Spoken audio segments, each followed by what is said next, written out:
Tonight we are going out to a rock in the sea. It is 14 miles southwest of Plymouth, off the coast of Devon, and at high water on a calm day there is almost nothing of it to see. A dark ridge under the surface, a little broken water where there should not be any. On a rough day you would not know it was there at all until you were on top of it, and by then it would be too late. And for a great many people, over a great many centuries it was. We are going to spend the next 2 hours out there on that rock, watching 4 towers go up on it over 280 years. Settle in. Let your shoulders come down away from your ears. Let your hands go loose wherever they are resting. Let the whole of today, whatever was in it, go on ahead of you without you for a while. There is nothing you need to keep hold of tonight. Nothing to remember, nothing to follow, no thread you can lose. If you drift off in the middle of the first tower and wake up somewhere in the third, that is exactly right and exactly what this is for. The sea will still be there. It always is. Let the lamp be low. Let the room be as warm as you like it. We are going to start a long way before there was any tower at all. Before there was a lighthouse on the Eddystone, there was only the Eddystone. And it is worth spending a little while on the rock itself, because everything that follows is a consequence of what that particular piece of stone is like. It is a reef of gneiss, which is a very old and very hard rock, and it lies in a ragged line running roughly northeast to southwest, about 1/3 of a mile long. Most of it never comes out of the water. At the lowest tides of the year, a few of the ridges show themselves for an hour or two, black and streaming, and then the sea closes over them again. It sits in open water. That is the first thing. There is no shelter anywhere near it, no island, no headland, nothing between it and the whole of the Atlantic Ocean. The prevailing weather in that part of the world comes from the southwest, which means the reef takes the full run of the sea across 3,000 miles of open water with nothing to break it. The waves that arrive there in a gale in January have been building for 2 or 3 days and have crossed the Atlantic to do it, and they come in with a weight that people who have only seen the sea from a beach find difficult to credit. There are records later on of green water going clean over the top of a tower 80 feet high. Not spray. Solid water. And the second thing about the Eddystone is where it is. Plymouth Sound is one of the great natural harbors of the western approaches, and in the 1600s it was becoming one of the busiest. Ships coming up the channel, from the Atlantic, from the Mediterranean, from the American colonies, from the West Indies, all funneled in toward that coast. Ships going out did the same in reverse. Naval squadrons, merchantmen, coasters, fishing boats, and the Eddystone lies almost exactly across the approach. A ship coming up from the southwest in thick weather, feeling her way toward Plymouth, was steering more or less at it. In daylight, in clear weather, you could see the broken water and go round. At night, or in fog, or in a gale with the sea white all over, you could not. Nobody knows how many ships were lost on that reef before there was a light on it. The number is simply not recoverable. It is worth saying why it is not recoverable, because the reason is itself part of the picture. There was no register of shipping losses in the 1600s. There was no Coast Guard, no lifeboat service, no requirement to report anything to anybody. A merchant ship that failed to arrive was a private misfortune belonging to her owners and her insurers, and if she had gone down in open water in the dark with all hands, there was frequently nobody left to say where. What survives instead is indirect, and there is a good deal of it. There are the petitions.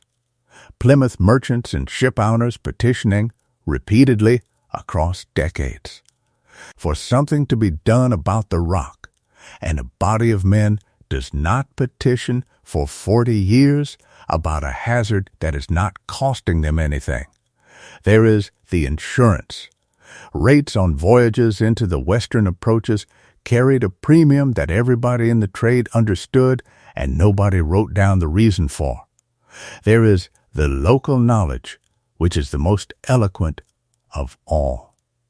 Along that coast, the wreck was a part of the economy.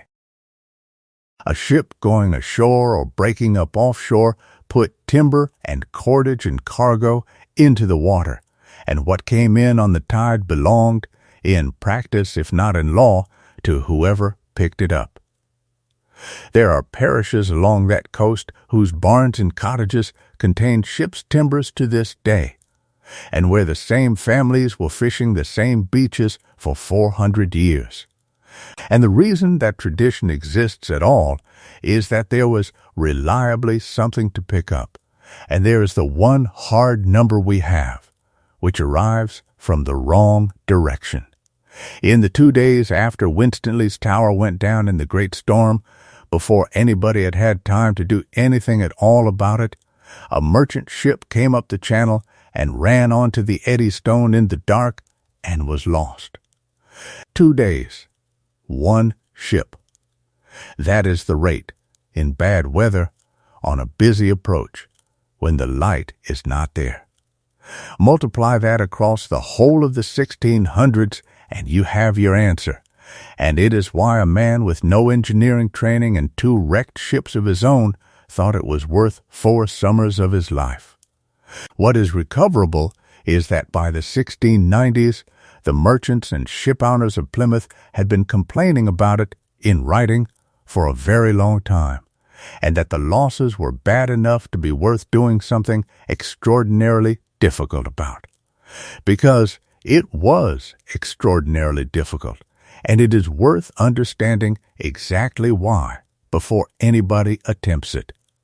Lighthouses were not new. There had been lights on headlands and harbor mouths for centuries, and by the 1690s there were a good many round the coasts of these islands, at Dungeness and the Forelands and elsewhere. Those were built on land. You could take a cart to them, you could work on them in any weather. You could put a man in a cottage beside one, and he could walk home.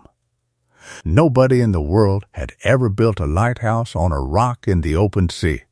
Not a small one, not a temporary one, not anywhere. It had not been done, and there were reasons it had not been done, and every one of those reasons was about to be discovered the hard way. The first is that you cannot work there. The Eddystone is only above water at low tide and only at certain low tides, and only in calm weather. Add those together, and in a normal year you might get somewhere between 200 and 400 hours of working time on that rock spread across the summer in pieces of 2 or 3 hours at a time. The rest of the year the site is at the bottom of the sea. The second is that you cannot stay there.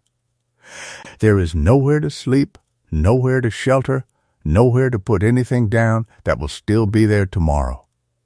Every man, every tool, every stone, and every bucket of mortar has to be brought 14 miles by boat from Plymouth, landed on wet rock off an open boat in a swell, used, and then taken off again before the tide comes back.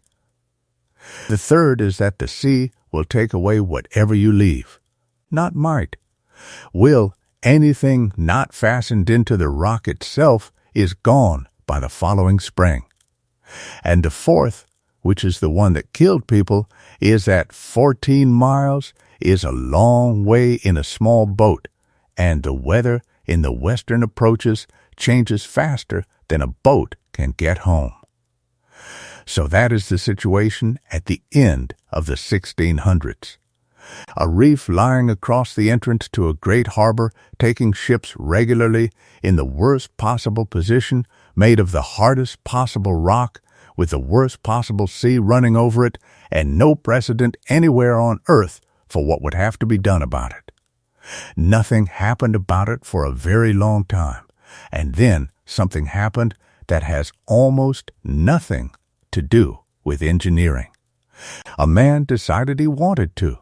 His name was Henry Winstanley, and he is one of the more unlikely people ever to appear in the history of civil engineering, because he was not an engineer and had never built anything of the kind and had no business whatever being out on that rock.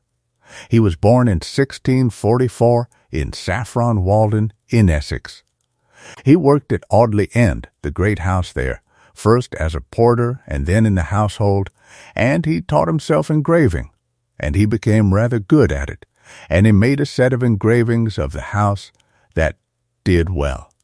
And then he became something that there is not really a modern word for. He made curiosities. He built at his own house at Littlebury a place he called Winstanley's Waterworks, which was a house full of mechanical amusements, chairs that took hold of you when you sat in them, a slipper on the floor that raised a ghost when you kicked it, an arm that came out of the wall with a bottle in it. He charged people to come and look. Later he built a larger version in London, and it was extremely popular, and he made a good deal of money out of it. He was, in other words, a showman and an inventor of ingenious devices, and he had a taste for doing things that had not been done, and he liked people to see him do them. And he had invested some of his money in ships.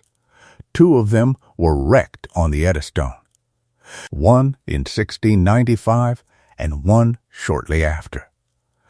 The story that Winstanley went to the authorities to complain and was told, in effect, that if he thought it so easy he might go and build a light there himself, may or may not be true. It appears in the accounts and cannot now be checked. What is certain is that he applied for and obtained permission to attempt it, and that in the summer of 1696 he went out to that rock with a party of men and began. He was 52 years old. One more thing about Winstanley before we go out onto the rock with him, because it explains the shape of what he built and it is usually treated as a joke. He was a maker of shows. The house at Littlebury full of mechanical tricks, the Water Theatre in London. The engravings sold by subscription, all of it is the work of a man whose trade was getting people to come and look at something, and that is not irrelevant to a lighthouse. A lighthouse is a thing whose entire purpose is to be looked at. It has no other function. It does not shelter anybody. It does not carry anything. It does not store or produce or defend. It stands somewhere difficult, and it is seen, and if it is not seen, it has failed completely. Winstanley understood being seen better than any engineer in England, and he put a light on a rock in the open ocean 12 years before anybody else in the world managed anything of the kind. And the fact that he also put scrollwork and a weather vane on it is the price of having asked a showman to do it, and on the whole, it was worth paying. The first season, the summer of 1696, produced 12 holes. That is the whole of it. 12 holes drilled by hand into gneiss, each of them about a foot deep, to take the iron stanchions that everything else would be fastened to. It took the entire summer. Think about what that actually involved, because it is the pattern for everything that follows, and it is worth having clearly in mind while you lie there. A boat leaves Plymouth in the dark to be at the rock by low water. 14 miles. If the wind is wrong, you do not go, and you do not know whether the wind will be wrong until the morning. So a great many days begin with men getting up in the dark and then going home again. You arrive at the reef, and there is a ridge of black rock showing, streaming with water, covered in weed, sloping, and every wave that comes through washes over it. You put men onto it out of an open boat, which means somebody times the swell and somebody jumps. Then you drill. By hand, with a steel jumper bar and a hammer, 2 men to a hole, one holding and turning the bar and the other striking it into rock so hard that a day's work might be 4 or 5 inches. The hole fills with water constantly and has to be cleared with a scoop. And then, after 2 hours or 3, the tide turns and the sea comes back over the ridge. And you get everybody off the rock and into the boat and go home 14 miles, and the holes you have made are under the sea again until tomorrow. 12 holes. 1 summer. It is worth thinking for a moment about the men who drilled them, because Winston Lee is the only person in that first season whose name anybody bothered to write down. They were Plymouth men, quarrymen and masons and boatmen hired by the day for a summer's work that consisted of getting up at 2 in the morning, going 14 miles in an open boat, standing on a wet rock in the Atlantic for 2 hours, hitting a bar with a hammer, and coming home again. They were not sailors, and most of them, in the way of that century and that coast, could not swim. Which is a fact that people find difficult to believe, and which was entirely normal. A man who worked on the water in 1696 generally could not swim and did not consider it relevant, because in the sea conditions where you would go in, swimming would not have helped. There is no record of what they were paid. There is no list of who they were. Not one of them is named anywhere in the whole business.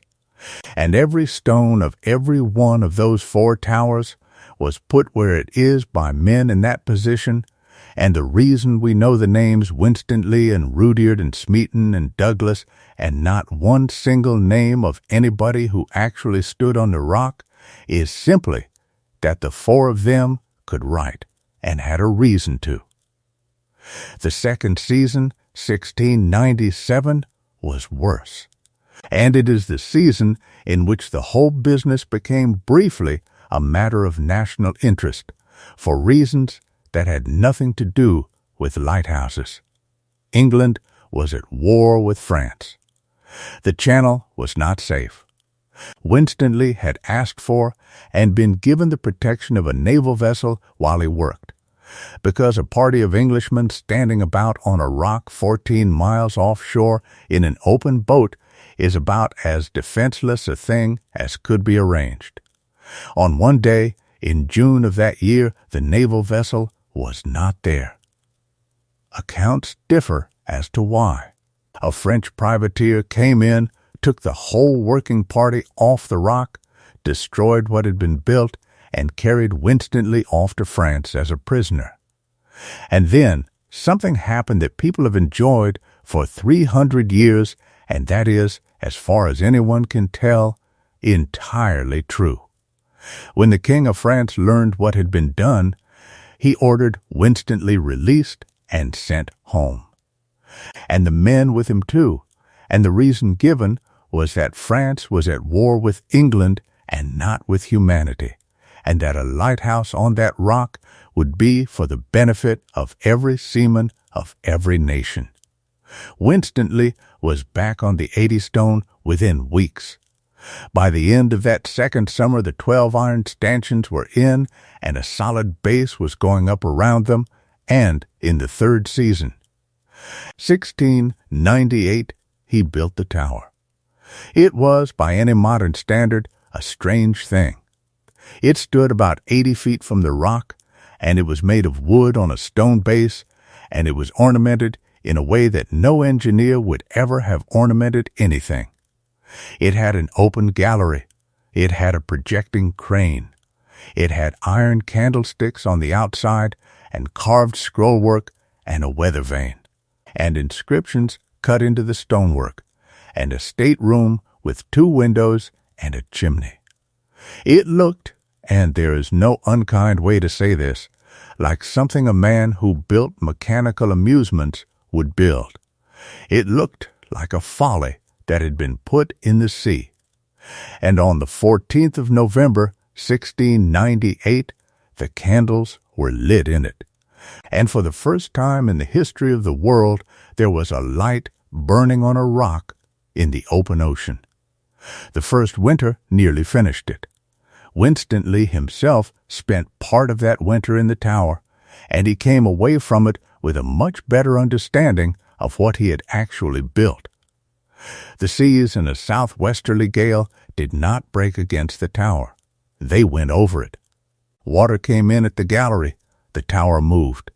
Anybody who has been in a tall wooden structure in a serious sea knows the feeling, and it is not one that encourages confidence. So, in the summer of 1699, he did the work again. He encased the whole of the base in a new outer wall of stone, taking the diameter out considerably, and he raised the whole tower by about 40 feet.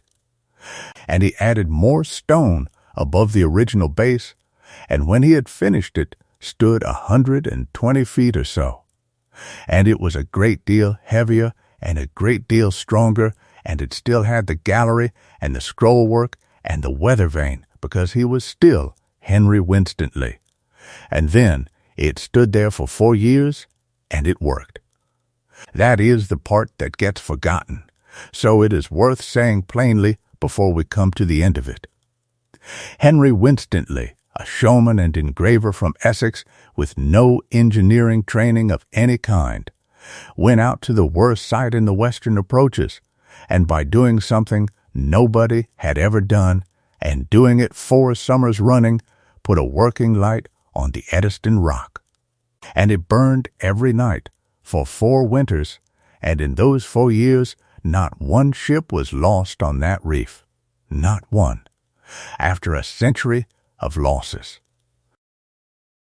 He was extremely proud of it, and he said so publicly and often, and he said one thing in particular which people have been repeating ever since with a certain amount of head shaking. He said that his greatest wish was to be in his lighthouse during the greatest storm that ever blew under the face of the heavens, so that he might see what effect it had upon the structure. In the November of 1703 he went out to the rock to carry out some repairs, and he was in the tower on the night of the 26th. What arrived that night is called the Great Storm, and it is still, 300 years later, the worst storm in the recorded history of these islands. It came up the channel and across the south of England in the small hours. It took down something like 4,000 oak trees in the New Forest alone.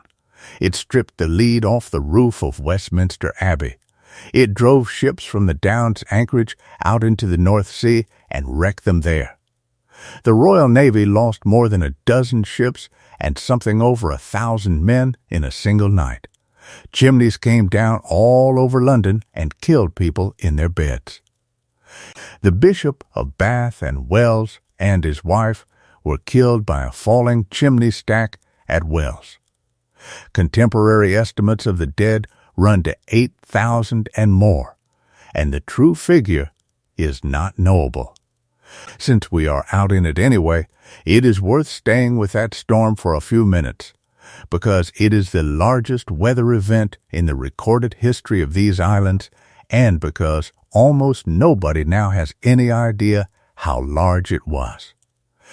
It came in on the night of the 26th of November, 1703, and it ran across the south of England for the whole of that night and into the following day. In the New Forest, something like 4,000 oak trees came down. In the Severn Valley, the sea was driven inland for miles and drowned livestock in enormous numbers. And there are accounts of a ship being carried 1/4 of a mile inland at Bristol. In London, the lead was stripped off the roof of Westminster Abbey and rolled up like paper. Something like 2,000 chimney stacks came down in the city, and a good many of the dead that night died in their own beds under their own chimneys. Queen Anne sheltered in a cellar at St. James's while parts of the palace came off. At sea, it was worse than anywhere. The Royal Navy had a large part of the fleet at anchor in the Downs, off the Kent coast, sheltering from what had already been a fortnight of hard weather. The storm drove them off their anchors and onto the Goodwin Sands, which are shifting sandbanks that swallow ships whole. And there they broke up in the dark with the shore a few miles off, and nothing anybody could do. The Navy lost 13 ships that night and something over 1,500 men. Whole crews. The Restoration, the Northumberland, the Stirling Castle, the Mary, and others. Merchant losses were never fully counted. Hundreds of vessels, certainly. Ships were driven from the Thames and piled up in heaps in the reaches below London. Some were carried across the North Sea and came ashore in Norway and Sweden. Daniel Defoe, who was a journalist before he wrote his novels, went round afterwards collecting accounts of it from people who had been there and published them. And the book he made is one of the first pieces of what we would now recognize as reporting, and it is still the main source for what happened. The country treated it as a judgment. A day of national fasting and humiliation was appointed.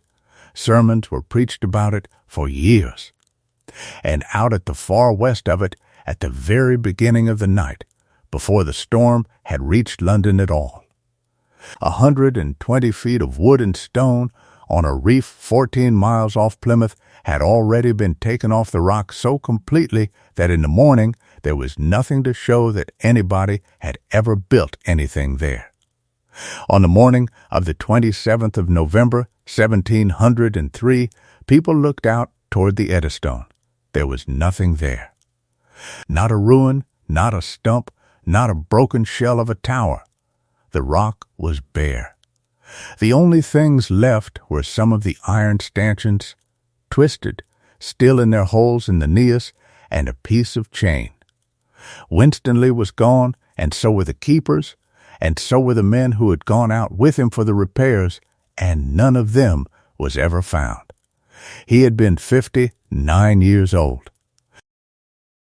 And 2 days later, before anybody had even properly taken it in, a merchant ship called the Winchelsea, coming up the channel toward Plymouth, ran onto the Eddystone in the dark where the light used to be, and was lost with almost all hands, which settled, more finally than any argument could have, the question of whether there ought to be a lighthouse on that rock. The second tower took 3 years to begin, which, given the circumstances, is quick. The problem was not enthusiasm. Everybody wanted a light on the Eddystone. The problem was that the only man who had ever built one there had just been removed from the earth by the sea along with the entire structure, and it was not obvious that anybody sensible would take it on. The arrangement that was eventually made is worth a moment because it tells you a good deal about how these things were done in that century. Parliament passed an act in 1706 which allowed a light to be re-established on the rock and allowed dues to be collected from passing shipping to pay for it, a penny a ton, outward and homeward on vessels using the port. The lease was taken by a Captain Lovett, and Lovett engaged a man called John Rudyard to build it. John Rudyard was a silk mercer on Ludgate Hill in London. That is not a misprint, and it is the second time in this story that the man who does the impossible thing turns out to be somebody with no relevant qualifications at all. Winstanley made mechanical curiosities. Rudyard sold silk. Very little is known about him. There is a story that he came from a rough family in Cornwall and made his own way, and it may be true. What is certain is that he had no training as an engineer and that he thought about the problem harder and more clearly than anybody had thought about it before. Because Rudyard looked at what Winstanley had built and understood exactly what was wrong with it. And what was wrong with it was everything that stuck out. Winstanley's tower had a gallery. It had a crane. It had scrollwork and candlesticks and projecting ornament all the way up. Every single one of those things gave the sea something to take hold of. A wave arriving at 80 feet a second does not care about a decorative iron bracket, but the bracket cares very much about the wave. And once the sea has torn one thing off a structure, it has a new edge to work at. So Rudyard built a tower with nothing on it at all. His design is a smooth cone. Nothing projects from it anywhere below the lantern. No gallery, no ornament, no crane, no external ironwork. It is shaped deliberately so that a sea arriving from any direction finds nothing but a curved, sloping surface and slides up and over it. That single idea that the shape of the thing matters more than the strength of it, and that the shape should be one the sea cannot get a grip on, is the foundation of every rock lighthouse built since. He also made a decision about materials that has puzzled people ever since, and that was, on the evidence, absolutely correct for what he was doing. He built it out of wood. Not entirely. The core of it is a solid mass, and into that mass he built layers of stone, great blocks of granite, hundreds of tons of it, in courses, not as a facing, but as ballast deep inside the structure to hold it down. But the outside is oak. Vertical oak timbers, dozens of them, bolted through into the rock and into the courses of stone within, and caulked between like the hull of a ship. And that is precisely what it is. It is a ship's hull, built upside down and inside out, and fastened to a reef. Rudyard was working with the technology his century actually had, which was shipbuilding. England in 1706 could not build a stone tower that would stand in that sea. The mortar of the period would not set reliably under those conditions, and nobody knew how to lock stones together against that kind of force. But England in 1706 could build a wooden hull that would keep the Atlantic out for 30 years, because it had several hundred of them afloat. So he built a hull. He fastened it down with 36 great iron branches let into the rock, cut in a dovetail, so that they widened as they went deeper and could not be pulled out. He used no cement at all in that fastening. The holes were cut to a taper, and the irons driven and wedged, on the principle that a wedge in hard rock will hold longer than anything you can pour into it. He shaped the base of the tower to the slope of the rock itself, so that it sat on the reef rather than perching on it, and he took his time. 1706 was spent on the fastenings and the base. 1707 raised the tower far enough for a temporary light to be shown from it in the autumn. 1708 and 1709 finished it properly. When it was done, it stood about 70 feet above the rock, a smooth, tapered cone of oak with a lantern on top burning 24 candles. And then it stood there for 46 years. 46 years. Winstanley's had lasted 4. Rudyard's tower stood through half a century of Atlantic winters. And in all that time the sea never seriously threatened it, and the reason is that it was the right shape, and it was held down by several hundred tons of granite buried in its middle where the sea could not see it. The engineers who came afterward were unanimous about it. It was the first structure in the world that was properly designed for that job, and it was designed by a silk mercer who reasoned from first principles about what a wave actually does. There is only one thing wrong with a wooden tower, and it took 46 years to find out what it was. Now, while that tower is standing, let us go and live in it for a while, because the 50 years of Rudyard's Lighthouse are the first 50 years in which anybody found out what it is like to be a lighthouse keeper on a rock in the open sea, and everything that was learned about it was learned the hard way. There were 2 keepers at first. They lived in the tower, 14 miles from land, in a space about 12 feet across. Above them was the lantern, below them was the store and the water, between was where they slept and ate. They were relieved when the boat could come, which in summer might be every month, and in winter might be a great deal longer than that. There are records of keepers going 3 months without a relief, because the weather never once allowed a boat to land. The stores were laid in on that assumption: salt beef, biscuit, dried peas, cheese, and water in casks. They tended to candles, 24 tallow candles in the lantern, which had to be trimmed constantly, because a tallow candle throws a great deal of soot, and a lantern glass covered in soot is a lantern that cannot be seen from a ship, and the whole point of the building was that a ship could see it. A keeper on watch went round the lantern, snuffing and trimming through the entire night every night, and cleaned the glass in the morning, and slept in the day, and did it again.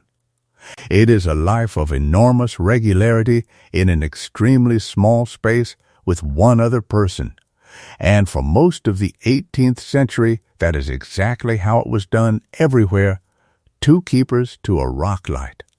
And nobody thought there was anything wrong with the arrangement. There was something wrong with the arrangement, and it was found out on a different rock in a different sea. At the very end of that century, and it is worth going and looking at it, because it changed the way every lighthouse in these islands was manned from that day to this.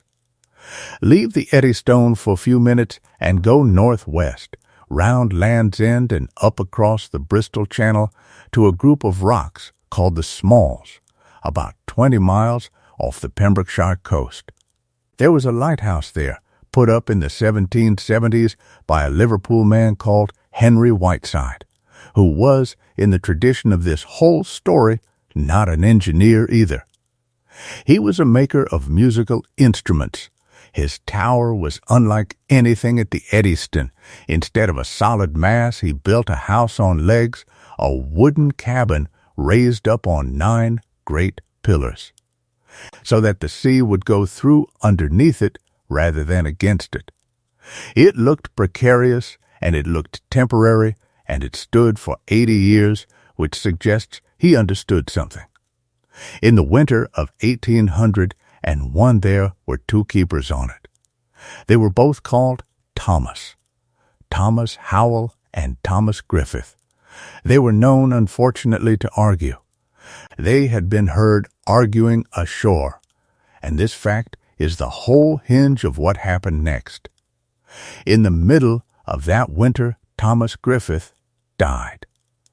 The likeliest account is an accident followed by a short illness.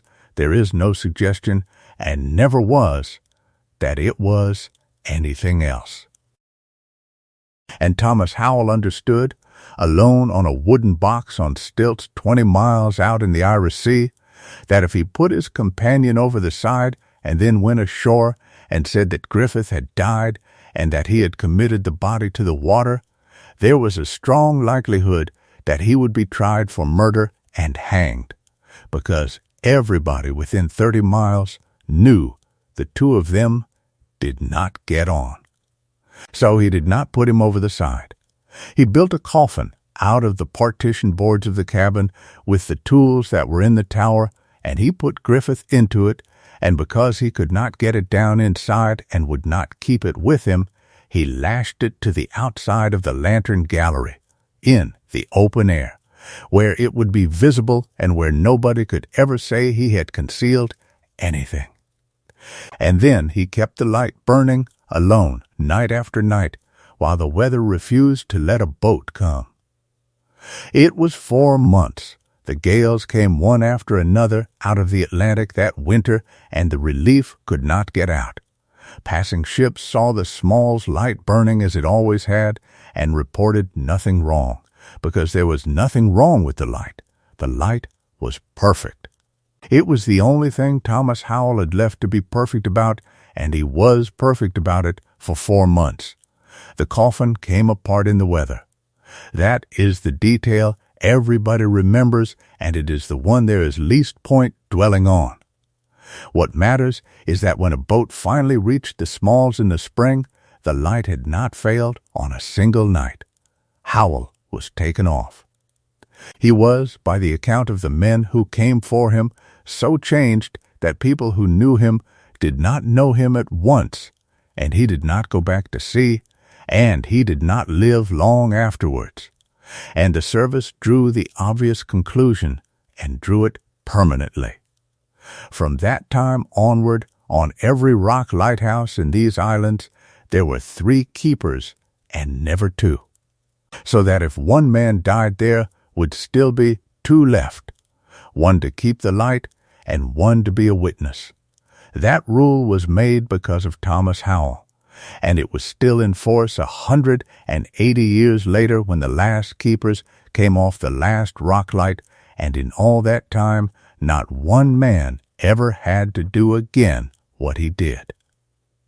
Come back now to the Eddystone, where Rudyard's oak tower is still standing, and where it is now the 1750s, and where it has been burning quietly for the better part of half a century, with no sign whatever of anything being wrong. The one thing wrong with a wooden tower is that wood burns, and on the night of the 2nd of December, 1755, it did.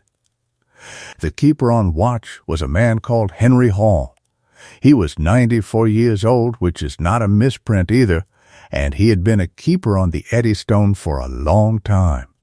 And he was on watch in the small hours when he went up into the lantern and found the top of it full of smoke.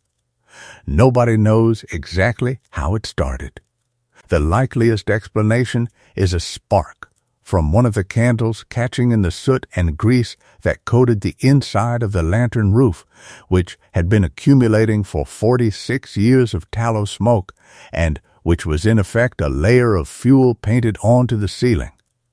The 3 keepers did what they could, which was to throw water upward out of buckets at a fire in a roof above their heads. From a tower where every drop of water had to be hauled up by hand from the store below, it was not nearly enough. The fire came down through the lantern into the timber, and the timber was oak that had been drying in the wind for half a century, and once it was properly alight there was nothing at all that 3 men in a bucket chain could do about it. They retreated downward, floor by floor, as the tower burned above them, and eventually they were out on the rock itself at the base, in the dark in December, with the whole tower burning over their heads and the tide coming in. The fire was seen from the shore. Boats came out. They could not get near for some hours because of the sea and the falling burning timber. The 3 keepers were taken off eventually from the rock, and Henry Hall at 94 was among them, and he had been standing under a burning building for a considerable time, and he told the men in the boat that while he was looking upward at the fire, something had fallen into his mouth, and he had swallowed it, and that it had been molten lead from the roof of the lantern. The men in the boat did not believe him. This is a completely reasonable position. A man of 94 who has spent the night under a burning tower being splashed with seawater might be forgiven for having a confused account of the evening. He was taken ashore. He seemed at first remarkably well. He complained of a burning in his stomach and would not take much food, but he walked about and talked and was considered to be recovering. He died 12 days later. The doctor who attended him, a Mr. Spry of Plymouth, performed an examination, and in the stomach of Henry Hall he found a flat, oval piece of lead weighing something over 7 ounces. Mr. Spry wrote the case up and sent it to the Royal Society, and it was not believed there either, and he was sufficiently annoyed about that to spend a period of time afterward pouring molten lead down the throats of dogs and fowls to demonstrate that an animal could survive it for a while, which is not a pleasant thing to record, but which does explain why the piece of lead is one of the best attested objects in the whole of this story. It is still in existence. It is in a museum in Edinburgh. Henry Hall is worth one more sentence, because he is easy to treat as a curiosity, and he was not. He was 94 years old, and he was on the night watch, not resting in the tower, not kept on out of kindness, on watch, in the lantern, at 2 a.m, tending 24 candles, which is what he had been doing on that rock for years. When he found the lantern full of smoke, he did not go down and wake the others and leave it. He fought it. A man of 94 throwing buckets of water up at a burning roof and going back down for more and coming up again in a stone and timber tower 14 miles out to sea in December. The fire beat him, and it would have beaten anybody, and he came out of it with molten lead in his stomach and walked about for 12 days afterwards and talked to people. The piece of lead is remembered because it is extraordinary. The 94-year-old on the ladder with the bucket is the part worth keeping. By morning on the 3rd of December, there was nothing left of Rudyard's tower but the iron branches in the rock and a great deal of charred wood on the reef, and the Eddystone was dark again, 52 years after the great storm. And this time, the men who set about replacing it did something new. They asked a proper engineer. The lease was still running, and the proprietors went to the Royal Society and asked for a recommendation, and the president of the Royal Society recommended a man of 31 called John Smeaton. Smeaton is the point where this story stops being about remarkable amateurs and becomes something else, and it is worth pausing on him, because he is one of the genuinely important people in the history of these islands, and almost nobody outside the subject has heard of him. He was born near Leeds in 1724, the son of a lawyer. And he was supposed to be a lawyer too, and he was not. He made instruments. He studied mills and water wheels and did the first proper experimental work on how much power you can actually get out of moving water, which sounds dry and is in fact one of the foundations of everything that happened in the following century.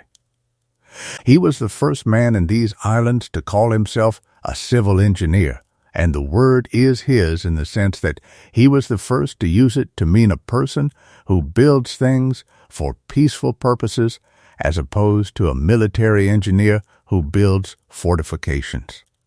Every civil engineer since has been working in a description he invented. He went to the Eddystone in 1756. He looked at the rock. He looked at what was left of the 2 previous towers. And he came to a conclusion that was, at that moment, unpopular and obviously wrong to a great many people. He said it should be built of stone. Everybody knew stone would not do. Winstanley's had had stone in it and had gone. Rudyard had rejected it in favor of timber, and his tower had stood 46 years and had only been lost to fire. The received view among practical men was that a stone tower on that rock would be shaken to pieces, because stone is rigid, and a rigid thing in that sea will crack, whereas a wooden hull can work and flex and give. Smeaton's answer to that was the idea that this whole night has been building toward, and it is a beautiful one, and he arrived at it by looking at a tree. He said, "Consider an oak.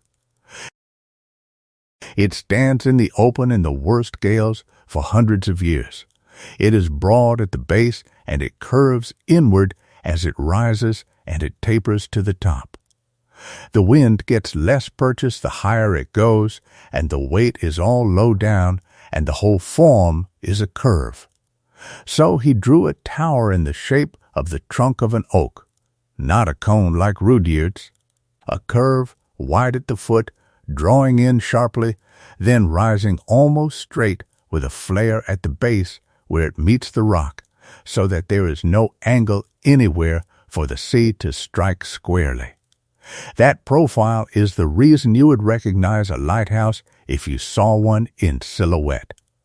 Every rock tower built anywhere in the world for the next 200 years is a variation on the shape John Smeaton drew in 1756 by thinking about a tree. But the shape was the easy part.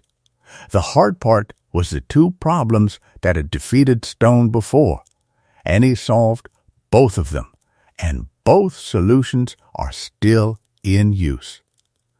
The first problem: how do you stop the stones being taken away one at a time? A wall of blocks laid in courses is only as strong as the mortar between them, and in that sea the mortar would go, and once one block moves, the sea has a lever. Smeaton's answer was to make the tower a single object. Every stone in it is cut so that it locks into its neighbors on every side. The blocks are dovetailed, each one cut with projecting tails that fit into corresponding sockets in the stones beside it, so that no stone can be pulled outward without dragging the entire course with it. Each course is then keyed to the course below with marble dowels set into holes, and the whole course is wedged tight from within with oak wedges driven into gaps left on purpose. And the bottom courses are dovetailed into the rock itself. He cut the reef into steps and shaped the lowest stones to sit into those steps, so that the tower is not standing on the Eddystone. It is part of it. The second problem was the mortar, and this is the one that matters far beyond lighthouses. Ordinary mortar of that period was made from lime. And ordinary lime mortar sets by drying and by taking in air, and if you put it under water, it does not set. It stays soft. It washes away. Every builder in Europe knew this. It is why nobody built in stone below the tide line if they could possibly avoid it. Smeaton set out to find a mortar that would set under water, and he did it the way a man of his century did it, which was by testing everything. He got limestones from all over the country and burned them and made mortar from each and put the results in water and watched what happened. He tested lime from Aberthaw in Glamorgan. He tested chalk lime from Kent. He tested the pozzolana that came from volcanic ash near Naples and that the Romans had used, which everybody knew worked, but which had to be shipped from Italy and which nobody understood. And what he found, after a great deal of tedious work, was that the limes that set under water were the ones made from limestone with clay in it. Pure white limestone, the good clean stuff, made mortar that would not set under water. Dirty limestone with a proportion of clay made mortar that would. That is the discovery of hydraulic lime, and it is the ancestor of every bag of cement in the world. Portland cement, which was patented 70 years later and which the entire built environment of the modern world is made of, is a direct descendant of what John Smeaton worked out while trying to stick some stones together on a reef in Devon. He mixed his Aberthaw lime with pozzolana in equal parts, and it set under the sea, and it is still set. Now the building of it, which took 3.5 years, and which was run with a precision that would not look out of place today. He set up a yard on shore at Mill Bay in Plymouth, and this is the crucial organizational idea. Almost nothing was made on the rock. Every stone was cut, shaped, numbered, and trial fitted on land. He laid out a circular platform in the yard and built each course of the tower on it, complete checking that every dovetail fitted its neighbor and every dowel hole lined up. Then he took the course apart, numbered every stone, and stacked it ready for the boats. By the time a stone went out to the Eddystone, it had already been in its exact final position once, on shore, in the dry, where a man could look at it properly. The yard at Mill Bay is worth standing in for a while, because it is the calmest place in this whole story and because it is where most of the work actually happened. Picture a flat yard by the water with a circle marked out on the ground, the exact diameter of the tower at whichever course is being built. Around it, sheds, in the sheds, masons. The granite comes in by sea from Cornwall in rough blocks. The Portland stone comes in from Dorset. A block is brought to a bench and a mason works it down, by hand with a mallet and chisels, to a shape drawn out for him on a template of thin board, and the shape is not a rectangle. It has dovetails on two sides and sockets on two sides and a curve on the outer face and a level bed and holes for the marble dowels. It takes a long time. It takes a great deal longer than it would take to cut a plain block, and that is the entire point, because every hour spent cutting a stone in a dry yard in Plymouth is an hour that does not have to be spent on a wet reef with the tide coming in. When the stones of a course are ready, they are brought to the circle and laid out and fitted together, the whole ring of them, on the ground.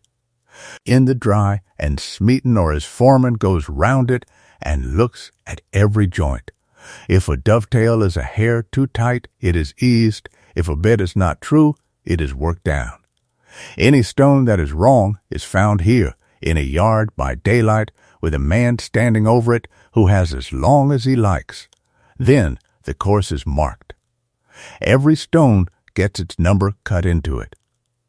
And the number says which course it belongs to and where in that course it sits, and the numbering scheme was Smeaton's own, and it is a small masterpiece of clarity. Then the course is taken apart again and stacked, and when the weather serves, the boats come and take it out to the rock and out on the reef in 2 hours at low water. Men set down stones that have never given anybody a moment's trouble, because all the trouble was had on land weeks earlier. It is a completely modern way of building, and there was nothing modern about it in 1757. It came from one man thinking carefully about where his time actually went. And when you climb Smeaton's Tower on Plymouth Hoe today and go up through the hatches, the numbers are still there, cut into the stones in the order he put them in. That meant that the 2 or 3 hours of working time on the rock could be spent entirely on setting stones rather than on cutting or fitting them. It is the same principle as prefabrication 250 years early, and it is the only reason the thing could be built at all. The stone itself came from 2 places.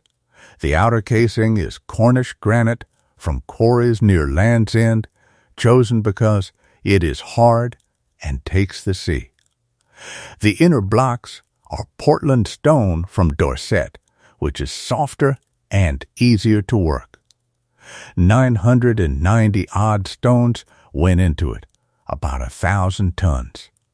Work on the rock began in the August of 1756 with the cutting of the foundation steps, and that first season, once again, achieved almost nothing visible.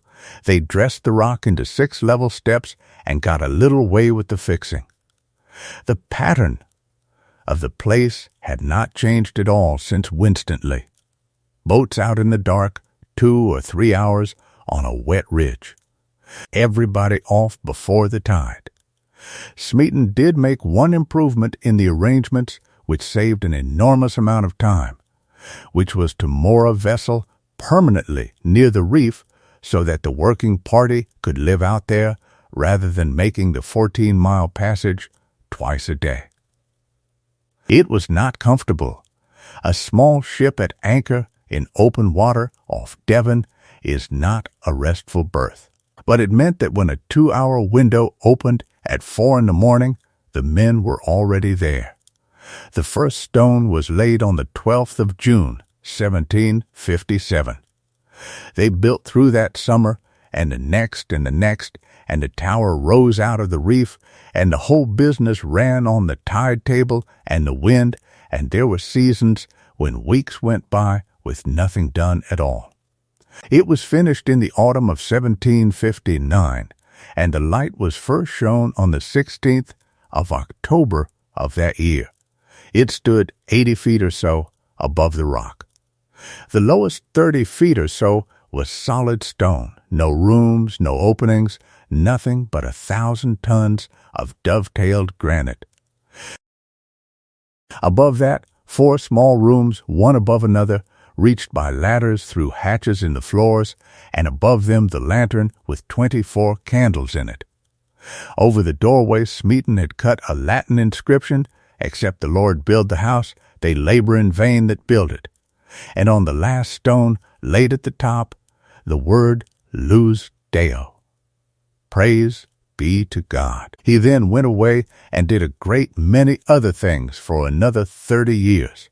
And built bridges and harbors and canals and mills all over these islands, and the Eddystone was the thing everybody knew him for, and it was not the thing he thought was most important, and he was probably right about that. And the tower stood for 123 years. Which brings us to the middle part of this night, and to the part that is not about building at all. Because a lighthouse is only a building for 3 years, and then it is a place where people live. And Smeaton's tower was lived in by 3 men at a time without a break for over a century. So let us go and be there for a while, not on any particular day. Just an ordinary week, somewhere in the middle of it, say the 1830s, out on the rock. There are 3 of you. 1 is the principal keeper, and 2 are assistants, and the arrangement is that 2 are on the rock, and 1 is ashore at any time, rotating, so that each man does 2 months out and 1 month at home if the weather allows it, which it very often does not. The tower is 4 rooms. The lowest, above the solid base, is the store. Casks of water, salt beef and brine, biscuit in tins because of the damp and the rats, though there are no rats 14 miles out. Oil, later on, candles at first, coal for the little stove, rope, spare glass, tools. Above that is the kitchen, which has the stove in it, and a table and very little else, and which is round, because the tower is round, so there is not a straight wall anywhere in it, and nothing quite fits. Above that is the bedroom, and this is the one that people find hardest to imagine. It is about 12 feet across. There are 3 bunks in it, curved to the wall, and there is no other space. 2 men are asleep in it at any time. And above that is the service room below the lantern, where the watchkeeper sits. The day is built entirely around the light, and there is no part of it that is not. At sunset the light is lit, and from that moment until sunrise somebody is awake in that tower, and never not. The watches are 4 hours. You go up into the lantern, and you begin the round. In the candle era it is trimming and snuffing, 24 candles, and a tallow candle needs attention every 20 minutes or so, or it guts and smokes. And there are 24 of them, so the watch is a continuous slow circuit with a pair of snuffers round and round all night. In the oil era after about 1810, it is a lamp with a wick and a reservoir. And the work is trimming the wick and keeping the oil up and the cleaning is constant. The glass has to be clear. In winter, the outside of the lantern glass ices and has to be dealt with. The inside fogs and has to be wiped. The reflectors, once they have reflectors, are polished every single day without exception. Because a reflector with a haze on it throws less light, and light is the entire purpose of the whole enterprise.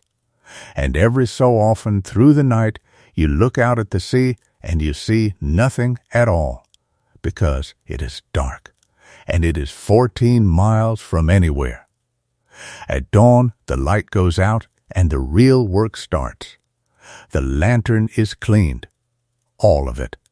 The glass inside and out, the reflectors, the lamp, the brasswork. It takes a good part of the morning, and it is done every morning, and the reason it is done every morning rather than every third morning is that the whole thing is a discipline against a very specific danger, which is that out there, with nobody watching, standards slip by degrees so small that nobody notices. And then, one night in November, a ship does not see the light in time, so it is cleaned every morning. In the 1830s there is a logbook, and it is filled in every day, and the log is inspected when the relief comes. Then the tower itself, the floors, the brass, the ladders, the hatches, the outside of the door, the copes, and the joints. Salt gets into everything at sea. It lies on every surface and draws damp out of the air and rusts iron and rots rope and stains stone, and the only answer to it is to keep wiping it off, forever. Then the water. Rainwater is caught from the gallery and run into the store, and it is checked, because water is the one thing that cannot be improvised. And then the day is more or less your own, and the days are long, and there is one other man there, and there is nowhere to go. What the keepers did with that is the human part of this, and the records are surprisingly good, because inspectors asked, and because later on keepers wrote things down. A great many of them read. Some of them read enormously. There was a service library that circulated in boxes, and a box of books coming out with the relief boat was one of the events of the 2 months. A great many of them made things. Ship models, especially. There is a long tradition of lighthouse keepers building model ships, and it makes obvious sense. It is small. It takes a very long time. It requires close attention, and it can be put down and picked up. Rope work, knotting, macrame, carving. Some of them did fine needlework, which surprised the Victorians who found out about it and should not surprise anybody. Some of them fished from the gallery with a long line. It is worth going through how a man came to be out there at all, because there was a whole quiet machinery behind it that nobody ever thinks about. In the early days, a keeper was simply hired by whoever held the lease, and the qualifications were that he was sober, that he could be relied on, and that he was willing, and the last of those was the difficult one. After Trinity House took the lights over in the 1830s, it became a service with entry, ranks, pay scales, uniforms, transfers, and a pension. And a man could join it as a young man and be in it for 40 years.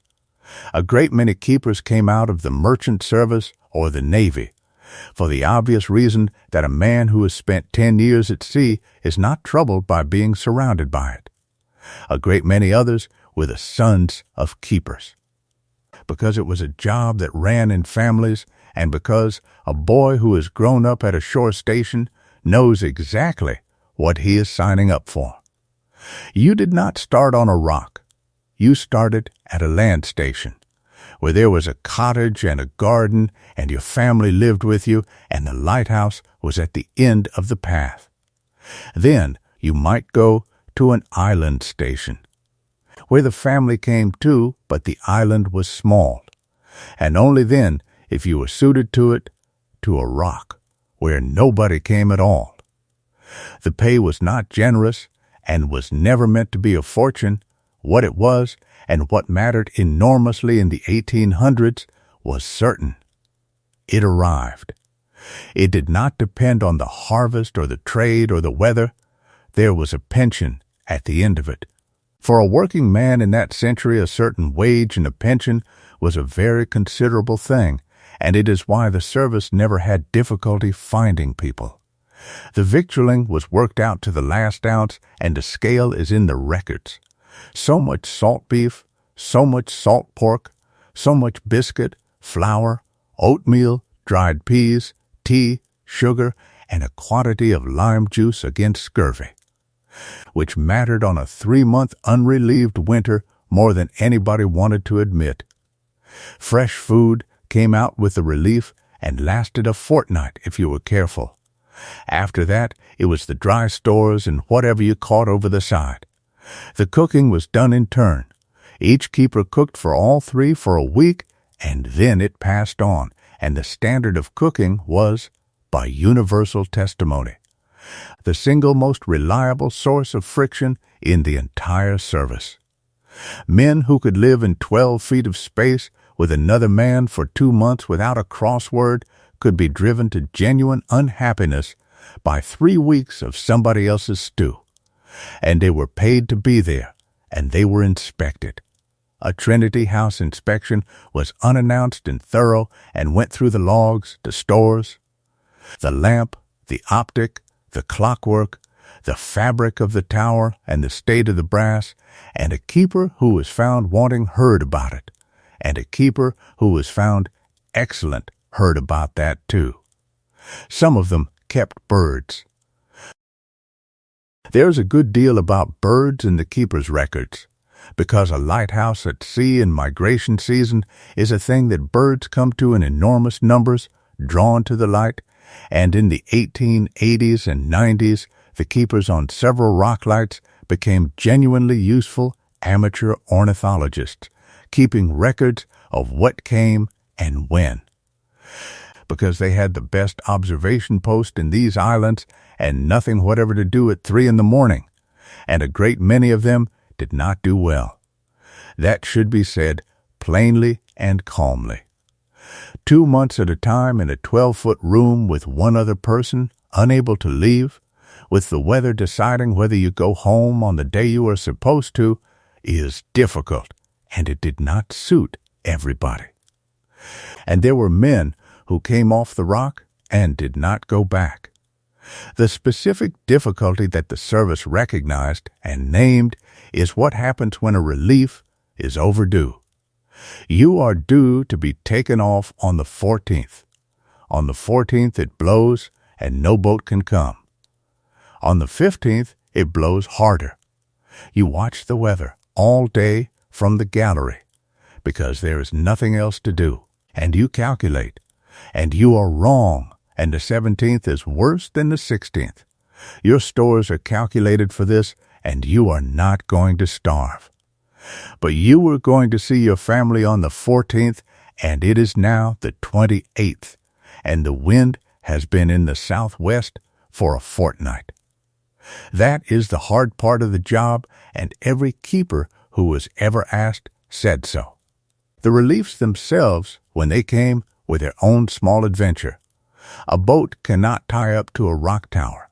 The relief is done by getting the boat as close as the swell allows and then transferring men and stores by a rope and a set of blocks, swinging a man off a pitching boat over open water onto a ledge in whatever the sea is doing that morning.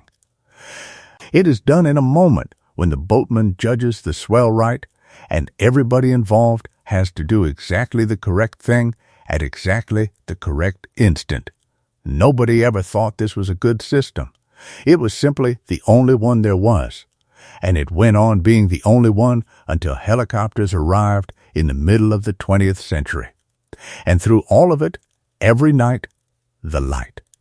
That is the thing to hold on to as we go on into the last part of this. From the 16th of October, 1759, when Smeaton's candles were first lit, until the tower was replaced in 1882, there was a light on that rock every single night for 123 years. Through the whole of the reign of George III, through the American War and the French Wars and Trafalgar, when the fleet went down the channel past it, through Waterloo, through the coming of steam and the first steamships passing that light, and then iron ships, and then screw propellers, and then the great liners. Every night, 3 men in a stone tower with a lamp, and ships going by in the dark, most of which never gave it a thought, which is the entire point. Now, why the tower was replaced? Because it was not the tower that failed. By the 1870s, people had begun to notice that Smeaton's lighthouse shook. Not badly, and not always. In heavy weather, in a big southwesterly sea, the tower would give a distinct tremble, and the keepers reported that crockery moved on the shelf and that a chandelier of sorts in the service room would swing. This was investigated, because by then there was a body responsible for such things, Trinity House, which had taken over the lighthouse in the 1830s. And the investigation found something rather beautiful and rather alarming. The tower was perfectly sound. It was not cracked. It was not loose. The dovetails were as tight as the day they went in, and Smeaton's mortar was set as hard as the stone. It was the rock that was going. The Eddystone reef is gneiss, and it is very hard. But the sea had been working on the ledge beneath and beside the tower for 120 years, and it had cut back the base of the rock on the seaward side and undermined it, and formed something like a cave under the very ledge the tower stood on. The whole structure was standing on stone that the sea had been eating out from underneath. The tower was not shaking. The reef was shaking and taking the tower with it. You cannot repair a reef.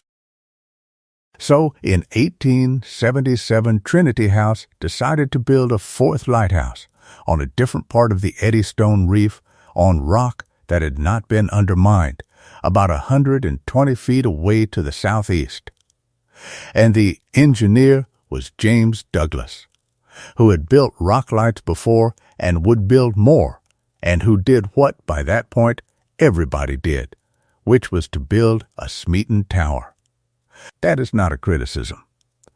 Douglas's lighthouse is Smeaton's design carried forward with a century of accumulated improvement, the same oak trunk curve, the same dovetailing, the same principle of a solid base, but bigger, better founded, and with one important addition of its own. Douglas set his tower on a great cylindrical base of solid granite, a drum rising above high water, and put the tower on top of that. The reason is precise. The worst of the sea is at the surface, and by lifting the whole slender part of the structure clear of the zone where the waves actually break, you take the tower out of the fight altogether. It is the same reasoning as Rudyard's smooth cone and Smeaton's curve applied one step further back. They had steam by then. Steam launches to get out there, steam winches on the rock, steam cranes, and a purpose-built vessel to carry the stones. The work that had taken Smeaton 3.5 years took Douglas 4, for a much larger building on a site that was underwater more of the time. 2,170 stones, 4,500 tons of granite. They laid the first stone in the July of 1879, and the light was shown on the 18th of May, 1882. The scale of that operation is worth setting out, because it is the point at which this story stops being about a handful of men in an open boat and becomes an industrial undertaking. Douglas had a purpose-built vessel, the Hercules, a steam twin-screw ship designed for exactly this work, with derricks that could lift the largest stones and hold station off a reef in a swell. Smeaton had a sloop and some rowing boats. He had steam winches and steam cranes set up on the rock itself, on the base as it rose, so that the setting of a 4-ton stone was a matter of driving a winch rather than of a dozen men and a set of blocks. He had a shore yard at Eddystone on the Catwater where the granite was worked and every course trial fitted exactly as Smeaton had done at Mill Bay, because that idea had never been improved on and still has not. And he had divers. That is the thing that would have astonished the earlier builders more than anything else. Men in helmets and weighted boots walking about on the Eddystone reef at depths and at states of the tide where no previous generation could have got near, cutting the foundation, clearing broken rock, and inspecting the work. The base is the part that matters. Douglas sank a great cylindrical drum of solid granite, 44 feet across. Founded well below the low water mark and rising up above the highest seas, and set the tower on top of that. There are no rooms in it and no openings. It is simply several thousand tons of interlocked stone whose only purpose is to lift the slender part of the building out of the zone where the sea does its work. 2,171 stones went into that tower, every one of them cut to its own shape, dovetailed on every face, and numbered. 4 seasons. And in all 4 seasons, with several hundred men working on and around that reef in the open Atlantic, not one life was lost, which, given what the previous 2 centuries on that rock had cost, is the most remarkable statistic in the entire story. And then there were 2 towers standing on the Eddystone reef, 120 feet apart, the old one dark and the new one lit. Before we go on to what became of Smeaton's tower, let us spend a while on the light itself, because we have been saying the light all night as though it were one thing, and over 200 years it changed almost beyond recognition. And every change was somebody solving a problem that had been quietly costing lives. Start with what Winstanley and Rudyard and Smeaton actually had, which is candles. Tallow candles, made of rendered animal fat, in a frame in the lantern, 24 of them in Rudyard's tower and 24 in Smeaton's. A tallow candle is a poor light. It is dim, it is yellow, it smokes, it drips, it needs its wick snuffed every quarter of an hour or so, or it guts into a smoky mess, and it smells. 24 of them in a glass box on top of a stone tower produced a light that on a clear night could be seen from perhaps 4 or 5 miles away. 4 or 5 miles from a reef that ships were approaching at 7 or 8 knots in the dark. That is under an hour's warning, in the best conditions, and in anything less than clear weather it was very much less. It was better than nothing, and for 120 years it was all there was. The first real change came from a Swiss man called Aime Argand at the end of the 1700s, and it is one of those inventions that seems obvious the moment somebody has thought of it and had occurred to nobody for the whole of human history. Argand made an oil lamp with a hollow cylindrical wick so that air could get up the inside of the flame as well as round the outside. And he put a glass chimney over it to draw the air through. That is all it is, air on both sides of the flame and a chimney to make it move. The result is a flame that burns hot and clean and steady and gives something like 10 times the light of a candle and does not smoke and does not need snuffing every quarter of an hour.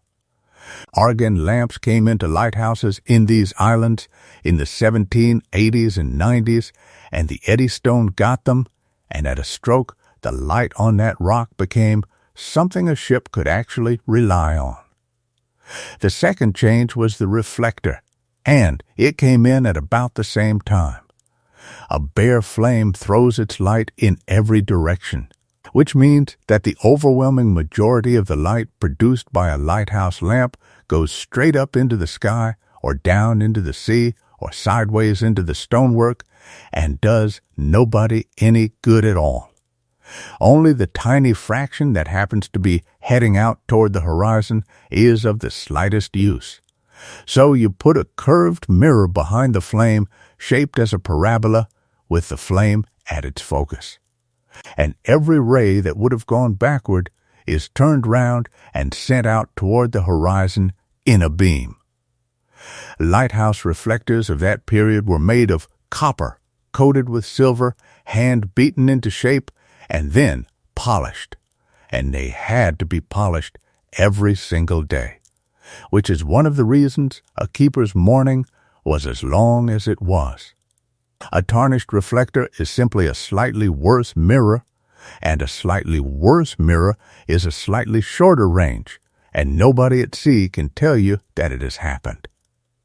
Then in 1822, a French engineer called Augustin Jean Frusnel did the thing that finished the problem, and his solution is so elegant that it is still what lighthouses use. A lens would be better than a mirror, because a lens can gather light from the front of the flame as well as the back. But a lens big enough to be useful in a lighthouse would be a solid disc of glass several feet across and a foot thick, and would weigh tons, and would be impossible to cast without flaws, and would absorb most of the light passing through it anyway. Fresnel's idea was to notice that all the bending happens at the surface of a lens. The thick glass in the middle is not doing the work, it is just holding the two curved surfaces apart. So he threw the middle away. A Fresnel lens is a set of concentric rings of glass, each one a slice of the surface of the great lens that would have been there, mounted in a frame with air between them. It has the optical effect of a lens 6 feet across, and it is a few inches thick, and it can be built up out of manageable pieces of glass, and it hardly absorbs anything. Then he took it further and added prisms above and below, which catch the light going up and down at steep angles and bend it round through a right angle and send it out to the horizon too. The result is a great glass beehive, taller than a person, standing round the lamp, which takes very nearly every ray of light the flame produces and puts it out toward the sea in a horizontal sheet. If you have ever seen a lighthouse optic in a museum and stood next to it and found that it is much larger than you expected and much more beautiful, that is a Fresnel lens. And it is essentially unchanged since 1822. And then somebody put it on a turntable. This is the last piece, and it solved a problem nobody had quite articulated, which is that a fixed light is not identifiable. A ship's officer at night, seeing a light on the horizon, wants to know which light it is, because knowing that it is the Eddystone rather than the Lizard is the entire difference between knowing where you are and not. So the optic is mounted on rollers or later floated on a bath of mercury and driven round by a clockwork train with a falling weight, and the beams sweep round the horizon. And every lighthouse gets its own rhythm. 1 flash every 10 seconds, 2 flashes every 15, a group of 3. And those rhythms are printed in the light lists that every ship carries, so that an officer with a watch can time a light he does not recognize and identify it. That is what the character of a light means. The Eddystone, at the time this story ends, showed 2 white flashes every 10 seconds. The keeper's job changed with all of this and became, if anything, more demanding rather than less. The clockwork had to be wound by hand every half hour or so through the night, forever. The weight descended down a shaft through the middle of the tower and had to be cranked back up. And if a keeper fell asleep, the light stopped turning, and a stopped light is worse than no light because it is now lying about which light it is. The lamps got hotter and hungrier. Paraffin came in at the end of the 1800s, and then paraffin vapor burners, which are essentially a pressurized system with a mantle, and give a light of extraordinary brilliance and require pressure to be maintained by hand pumping. And the glass, always the glass. A pane of a lighthouse lantern in a gale in February has salt driven onto it at 60 miles an hour, and it must be cleaned, and there is only one way to clean the outside, which is to go out onto the gallery in whatever is happening and do it. That is worth picturing properly, because it is the most exposed thing a keeper ever did in the ordinary course of the job. The gallery is a narrow walkway running round the outside of the lantern, with a rail 80 or 100 feet above a reef, with nothing whatever beyond the rail but the Atlantic. In fine weather, it is the pleasantest place in the world. It is where the fishing was done, and where the pipe was smoked, and where the keepers stood and watched the traffic and the birds and the light going off the water. In a hard blow in December, with salt driven onto the glass so thickly that the beam is being cut down by half, somebody has to go out there with a cloth and a bucket of fresh water and do the panes, and then come in and do it again in 4 hours. They went out roped in the worst of it. There is no record of a keeper being lost off a gallery on the Eddystone, which, given 300 years of that, is either very good practice or very good fortune, and is probably both.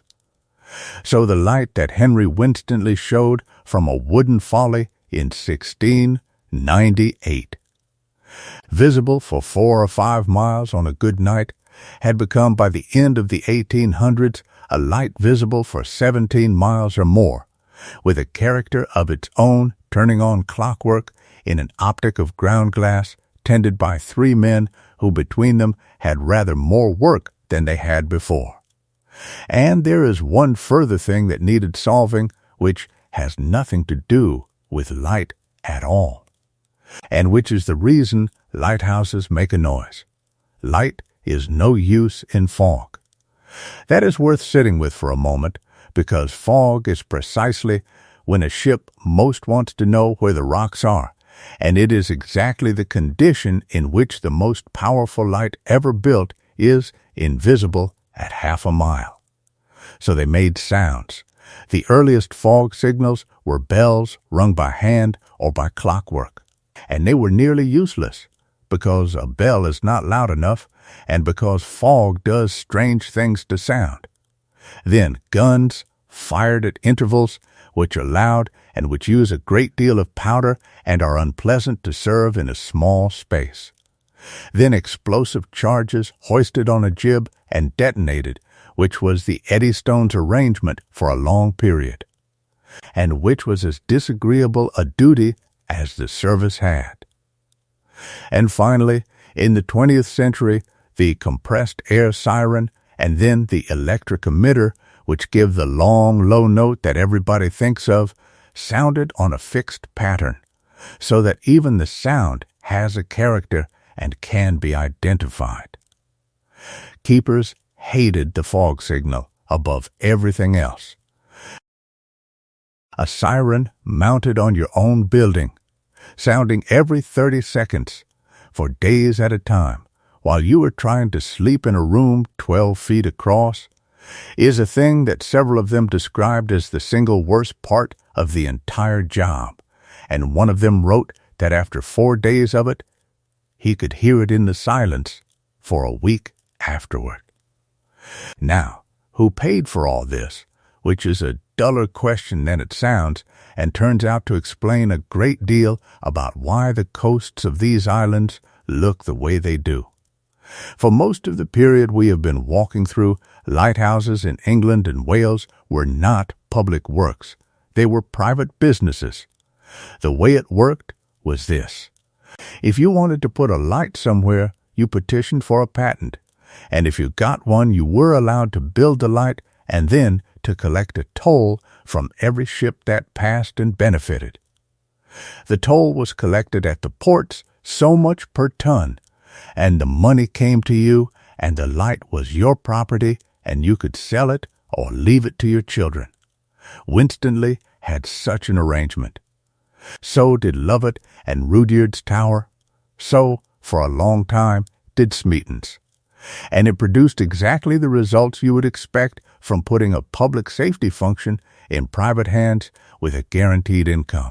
Some of it was excellent. The Eddystone is the best possible advertisement for the system.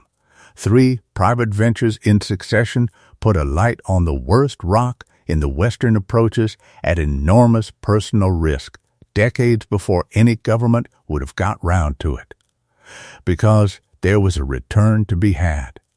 And some of it was disgraceful. There were patent lights round these coasts that were badly built, badly kept, and barely lit, whose owners collected the dues year after year and spent as little as possible on the actual light, because the dues arrived whether the lamp was clean or not. There was no inspection worth the name. A ship owner paying for a light he could not see had no remedy at all. There was a light at Skerries, off Anglesey, whose dues by the 1830s were so enormous that the sum eventually paid to buy it out is one of the great scandalous numbers of the period. And beyond the bad lights there was the more basic problem. The system built lights where the money was, which is not the same as where the danger is. A reef on a busy trade route gets a light because the dues will pay for it. A reef of equal danger on a coast with less traffic does not, however many fishing boats it takes. Trinity House had existed since the 1500s and had responsibility for pilotage and buoyage and for some lights of its own, and had spent 200 years being unable to do much about the patent lights because they were somebody's property. Parliament settled it in 1836.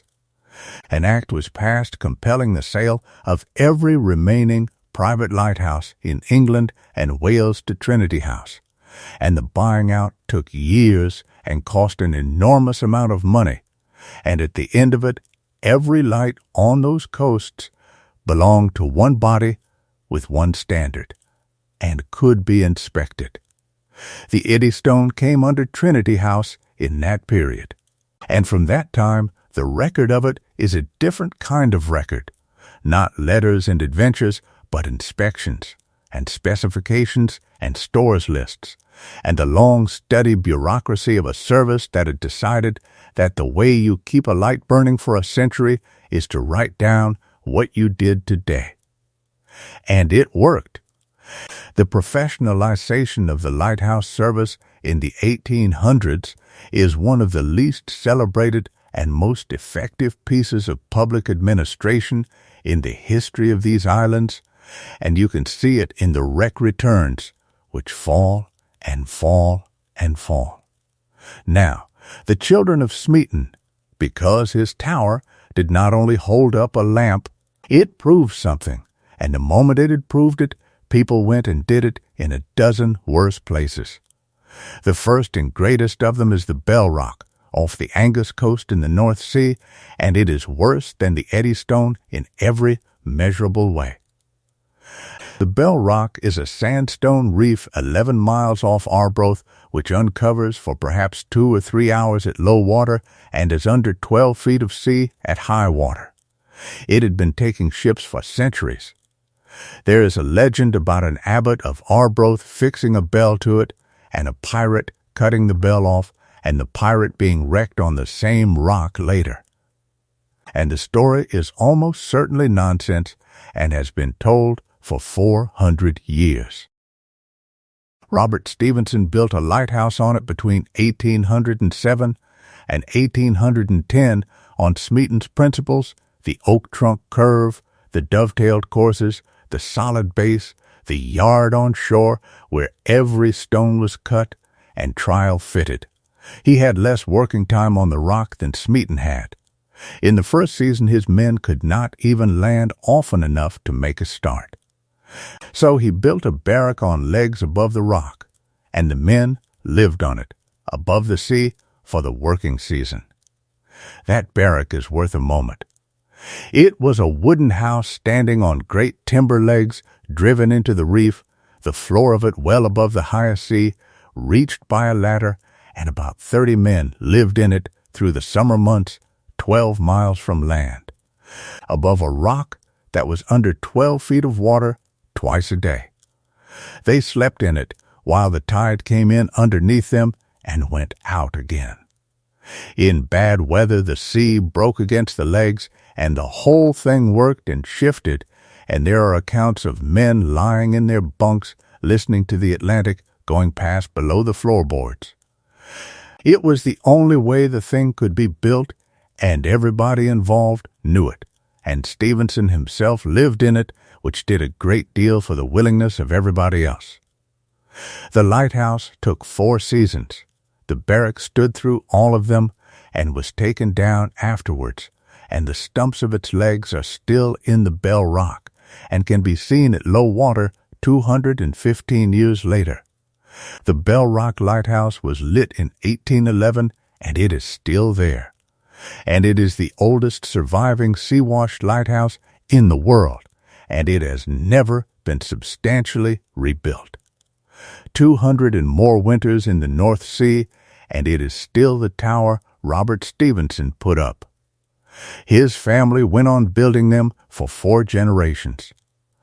The Stephensons of Edinburgh built something like 90 lighthouses round the coasts of Scotland over 150 years, in places of the most extraordinary difficulty, and the family produced one member who declined to go into the business and went off to write books instead, and it is a mark of how good the lighthouses were that the family did not consider Robert Louis Stephenson's career an adequate substitute.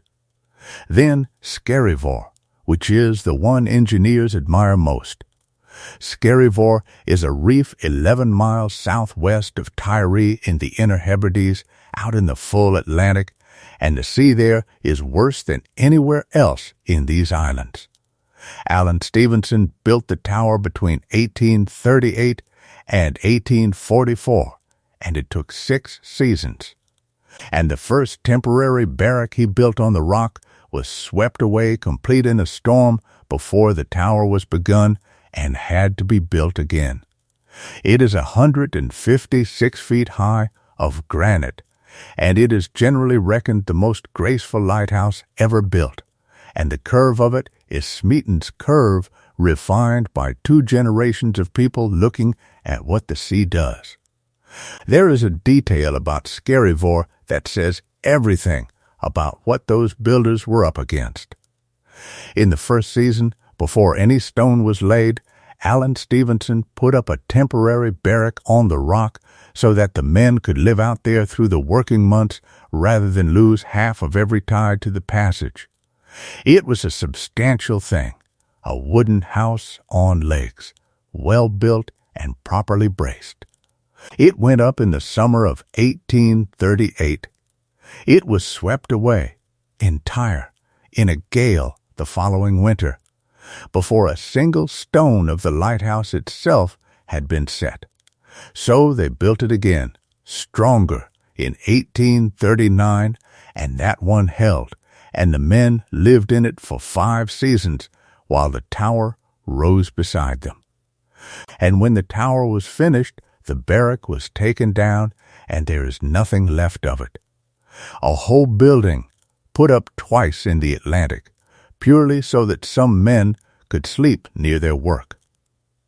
Then the Wolf Rock, off Land's End, which is so exposed and so awkwardly shaped that it took 9 years to build a tower on it, and where, in the early seasons, the total working time on the rock in an entire year amounted to a handful of hours. Then the Bishop Rock, 4 miles beyond the Isles of Scilly, which is the westernmost building in England and stands on a rock at the very edge of the Atlantic shelf. The first attempt there was an iron structure on legs, on the theory that the sea would pass through it, and it was swept away entire before the light was ever shown. The second attempt was a granite tower on Smeaton's model, and it stood, and then in the 1880s it had to be given a heavier base and cased in a new outer skin of granite because the seas were still too much for it. Every one of them is the Eddystone again, with the same profile, the same dovetailing, the same shore yard, the same 2 hours at low water in a boat. And every one of them was built because a Yorkshire instrument maker looked at an oak tree in 1756 and worked out what shape a thing should be if it is going to stand in the sea and not be taken away. So, 1882, and there are 2 towers on the Eddystone Reef. Douglas's new one is lit. Smeaton's old one is dark for the first time in 123 years. Standing on a ledge the sea has undercut. The plan was to take it down, because a dark tower 120 feet from a lit one is a hazard and a confusion, and because the ledge might go at any time and nobody wanted several hundred tons of granite arriving in the water beside a working lighthouse. And then the people of Plymouth said no. This is one of the more endearing episodes in the whole of this story. Smeaton's tower had been standing out there, visible from the Hoe on a clear day, for the entire lives of everybody in that city and their parents and their grandparents. It was the thing Plymouth was known for. And the proposal to knock it down and drop it in the sea produced an immediate and enormous public objection. So a subscription was raised by ordinary public appeal, and enough money was collected from the citizens of Plymouth and from well-wishers elsewhere to do something that had never been attempted: take the tower down, stone by stone, bring it 14 miles, and put it up again on land. Which is exactly what was done in 1882. They dismantled it from the top down, numbering every stone as they went, in the reverse of the process by which it had been built, in the same 2-hour windows at low water out of boats. They took down everything above the solid base. The base itself, the bottom courses, dovetailed into the reef and utterly immovable, was left where it stands, and it is still there today. A stump of granite beside the working lighthouse, known to everybody in Plymouth as Smeaton's Stump, and the rest of it was brought ashore and rebuilt on Plymouth Hoe, on a new base built to match, looking out over the Sound. It has stood there ever since.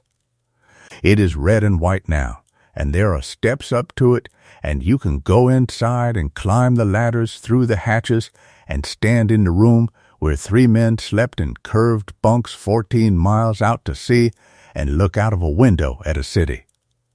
It is, as far as anybody can establish, the only lighthouse in the world that has been taken off a rock in the open Atlantic and reassembled on land as a public monument by popular subscription, and it happened because a lot of people in Devon in 1882 felt strongly about a building most of them had never been anywhere near. Now, the 20th century, which happens to the Eddystone as it happens to everything. Douglas's tower ran on much the same lines as Smeaton's had for a long time. 3 keepers, 2 months out, 1 ashore, relief by boat when the weather allowed and not when it did not, paraffin and then paraffin vapor, and the clockwork wound by hand through the night, and the glass cleaned every morning. The First World War went past it. The Second World War went past it rather more noisily, and Plymouth was very heavily bombed, and the light was dimmed and controlled as all lights were, and the keepers watched the city burn from 14 miles out and could do absolutely nothing about it at all, which several of them recorded as the strangest experience of their lives. Electricity came in the 1950s, generated on the rock. The character stayed the same, and in 1980 they put a helideck on top of it. That is a slightly comic image, and it was an enormously important change. A great platform, wider than the tower, built above the lantern, so that a helicopter could land on the lighthouse. It ended at a stroke the single hardest and most dangerous part of the whole 280 years, which was the business of getting people onto and off that rock. No more swinging a man off a pitching boat on a rope. No more reliefs 3 weeks overdue because the swell would not lie down. A helicopter can come in weather that a boat cannot go out in, and it can come on a schedule. Keepers who had done it both ways were, without exception, in favor. And then, having finally made the job bearable, they ended it. The Eddystone was automated in 1982. It was the first Trinity House rock lighthouse to be automated, and the last 3 keepers came off it in the May of that year. The reasoning was straightforward, and nobody has ever really argued with it. The equipment had become reliable enough to monitor remotely, keeping 3 men on a rock, feeding them, relieving them, and paying them, in order to wind a clock and clean a lens that no longer needed winding or cleaning as often, was no longer the best use of the money, and the money came from shipping dues. Automation went on round the coasts of these islands for the next 16 years, light by light, and it finished in 1998 when the keepers came off the North Foreland in Kent, which was the last manned lighthouse in England. That is the end of a job that had existed continuously since Winstanley put 2 men in a wooden tower in 1698. 300 years, and then it stopped. The last keepers were, by and large, philosophical about it. A number of them said the same thing in different words, which is that they had known it was coming for 20 years, and that the job they were leaving was already not the job they had joined, and that they missed it very much all the same. One of them, asked what he missed, said that it was not the light and not the sea. It was that for a month at a time he had been entirely certain what he was for. The Eddystone is still there, and still working, and still showing 2 white flashes every 10 seconds. There is nobody in it. There has been nobody in it since 1982. It runs on solar panels and batteries now, and it is monitored from a control center in Harwich in Essex, and if anything goes wrong, an alarm sounds the better part of 300 miles away, and somebody looks at a screen. Ships go past it in the dark, exactly as they did in 1759. And their officers see a light on the horizon and time the flashes and know where they are and think nothing more about it whatever, which is precisely and exactly what Henry Winstanley wanted. And there is one thing left to say about the arithmetic of the whole business, and it is the reason any of this was worth 280 years of trouble. Before there was a light on that rock, ships were lost on it regularly. We do not know how many. Enough that the merchants of a great port complained about it for a century. After the 14th of November, 1698, with the exception of the gap after the great storm, in which the Winchelsea was lost within 2 days, which tells you everything about what the light was worth. There has been a light on the Eddystone almost continuously for 320-odd years. And in all that time, the number of ships lost on the Eddystone Reef is very close to none. That is what the whole thing is. 4 towers, several hundred men's working lives, 1 engineer killed with his lighthouse, 1 keeper who swallowed molten lead, thousands of tons of granite, and 280 years of 3 men at a time in a small round room in the middle of the sea, and the entire measurable result of it is a very large number of things that did not happen. To people who never knew, on nights nobody remembers. Let us go back out there one more time before the end and stay for a whole year, because we have walked through 280 years rather quickly, and a lighthouse does not experience 280 years. It experiences 1 winter and then another one. Take a year in the 1860s in Smeaton's Tower in the middle of its long life. January is the worst of it, and everybody who ever kept that light said so. The gales come in from the southwest in sequence, one behind another, with a day or 2 of uneasy calm between them, and each one runs for 2 or 3 days. The tower is in the sea, not merely beside it. In a big blow the water goes over the lantern, and the keepers have seen daylight turn green through the glass at the top of a stone tower 80 feet high. Inside, the noise is the thing. Not the wind, which you get used to, but the impact. A wave arriving on the base of that tower delivers something in the order of thousands of tons of force, and it does not sound like water. It sounds like a blow, and the whole building takes it, and every cup on every shelf moves, and then there is a pause of 8 or 9 seconds, and then there is another one. That goes on for 60 hours. Then it stops, and everybody sleeps.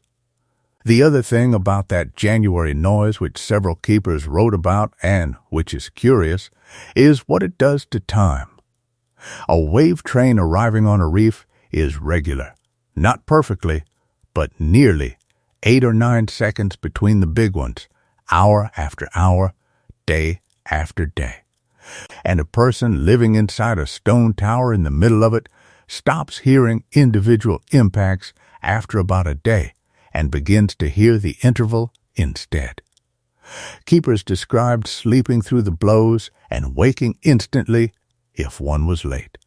They described finding, after a week of it, that they had begun timing everything else to it without meaning to. One of them wrote that he could tell how the sea was running from the far side of the tower with his eyes shut, and had never once been wrong. And then, in the spring, it stops, and the silence of a calm night on the Eddystone after a February of that is a thing every one of them mentioned and none of them could describe. Nobody comes in January. The relief is not attempted. The stores were laid in for this in the autumn, and the calculation is deliberately generous, and the keepers know to the day how long they can go. February is the same and shorter. March is when the weather begins to have gaps in it, and the first relief of the year gets out, and everything changes for a day. A boat coming out from Plymouth. Letters. A box of books. Fresh bread, which after 11 weeks of biscuit is the thing keepers wrote about most. 2 months of news all at once in the wrong order. And one man goes home and another comes out, and the 2 who are left find out what has been happening in the world. Relief Day deserves a little more than that, because for the men out there, it was the whole shape of the year. It begins days before with the watching. You cannot be told a boat is coming. There is no way to tell you. You know the date it is due, and you watch the weather from the gallery, and you make your own judgment, and everybody makes a different one, and nobody says much about it. Then, on the morning it is possible, a smudge of smoke or a sail out toward Plymouth, and somebody says so, quietly. And everybody comes up. The boat cannot come alongside. There is nothing to come alongside to. She stands off, and the keepers rig the gear from the tower, and then everything and everybody goes across on a rope, swung out over open water in whatever the sea is doing. The stores go first. Casks, boxes, sacks, oil, and the mailbag, and the box of books, and the newspapers, which are already a fortnight old and are read anyway from end to end, including the advertisements. Then the man coming out goes across, and then the man going home, and there is a moment on that rope over the water where a keeper is attached to neither the tower nor the boat, and every single one of them remembered it. And then the boat pulls away, and the tower has 3 men in it again, one of whom has been somewhere else and has to be caught up on everything, and 2 of whom now know what has been happening in the world. The man going home has 14 miles of open water, and then a quay, and then a walk, and then a door. Keepers' families kept their own reckoning of this. A wife with a husband on a rock light knew the relief dates and knew what the wind had been doing, and a fortnight of southwesterly weather in February meant that the date on the calendar was a hope and not an arrangement. And children in those households grew up understanding that their father came home when the sea allowed it and not before. One keeper's daughter, writing about it long afterward, said that the sound she remembered from her whole childhood was her mother going quiet when the wind got up in the night. April and May are the working months. The exterior of the tower gets its inspection. Any pointing that has come out over the winter is made good. The lantern glazing is checked pane by pane, and any pane that has been sprung is replaced, and the whole outside of the lantern is cleaned properly rather than in a hurry. In June, the days are so long that the light is only burning for 6 hours out of the 24, and the keepers on the Eddystone in June had a great deal of time, and this is where the models and the reading and the rope work came from. They fished pollock and mackerel and bass from the gallery with a hand line, and the fishing round a lighthouse is exceptionally good, because nobody ever trawls there, and the base of the tower is a reef within a reef. They watched the traffic. On a summer afternoon in the 1860s, the western approaches were extraordinarily busy, and a keeper with a glass could sit on that gallery and watch the entire commerce of an empire go past. Naval vessels out of Devonport, the packets, the great tea clippers coming up from the south with everything set, the first ugly steamers with their sails still on them, the Brixham trawlers, the Newfoundland traders. They kept the bird notes. Autumn brings the migration, and a lighthouse in a fog in October is surrounded by birds who cannot see anything but it, and keepers on rock lights across these islands filled notebooks with what came and when, and those notebooks are still used. And then the year turns, and the light is burning 14 hours a night, and the relief becomes uncertain again. And by December, everybody is back to biscuit, and the wind is in the southwest, and it starts over. 280 years of that. Think about the total. From the first candle in 1698 to the last keepers leaving in 1982 is 284 years.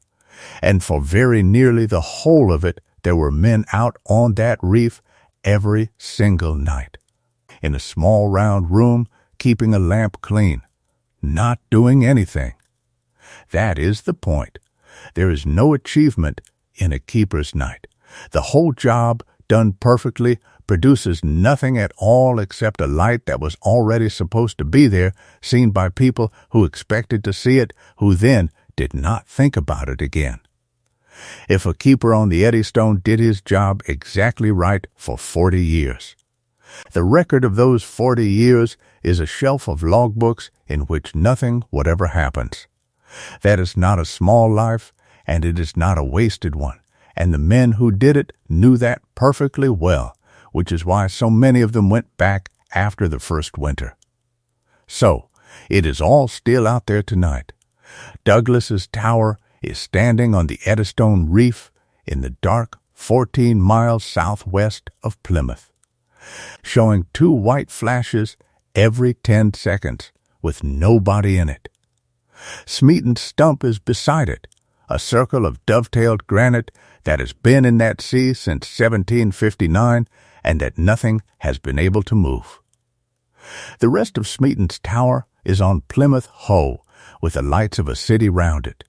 The Bell Rock is showing off Arbroath, 215 years old, unaltered. Skerryvore is out in the Atlantic west of Tiree. The Wolf Rock and the Bishop Rock and the Longships and the Smalls, where Thomas Howell kept his light for 4 months, are all of them lit tonight. Automatic, unattended, doing exactly what they were built to do. And ships are going past all of them at this moment, and the people on those ships are seeing those lights and timing the flashes and knowing where they are and thinking nothing about it at all. That is what those towers were for, and it is what they are still doing. Somewhere out on the western approaches tonight, there is a ship that is not on the Eddystone Reef, and there is no one aboard her who will ever know that a silk mercer and an engraver and a Yorkshire instrument maker had anything to do with it. Thank you very much for spending this time with me tonight. If you have found it restful, and only if you truly enjoy these long, quiet histories, you might consider subscribing, because it genuinely does help this channel to keep making them. And if you are still awake, leave your location and your local time down in the comments below.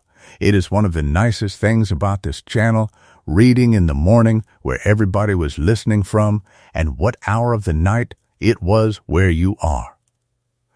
Now, let the tower be. Let the sea go on doing what it has been doing to that reef for a very long time and will go on doing long after all of us. There is nothing more to follow and nothing to remember. Let your shoulders come down. Let your hands go loose. Close your eyes. Good night and sweet dreams.